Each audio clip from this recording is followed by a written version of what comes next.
चंदगड तालुक्यातील राजगोळी बुद्रुक येथे पिण्याच्या पाण्याच्या टंचाईमुळे महिला, वृद्ध आणि लहान मुलांना दररोज पायपीट करावी लागत आहे। राजगोळी बुद्रुक हे गाव 2000 हून अधिक लोकसंख्येचं गाव आहे। गावातील जलस्वराज्य पाणी पुरवठा योजना कोट्यवधी खर्च करूनही पिण्यायोग्य ठरलेली नसल्यानं लक्ष्मीनगर परिसरातील बोअरवेलच्या पाण्यावरच ग्रामस्थांना तहान भागवावी लागत आहे। ताम्रपर्णी नदीवरील जॅकवेल मधून येणारे पाणी दूषित असल्यानं ते पिण्यास ग्रामस्थ वापरत नाहीत।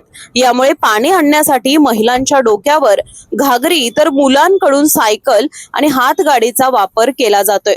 शनिवार रविवारी शालेय विद्यार्थीही पाणी आणण्यासाठी मदत करताना दिसत आहेत। हर घर जल योजना असूनही गावाला प्रत्यक्ष पिण्याचे पाणी मिळालेले नाही। ठेकेदार, ग्रामपंचायत आणि पाणी पुरवठा विभागाच्या दुर्लक्षामुळे योजना रखडल्याचा आरोप ग्रामस्थांकडून होत आहे।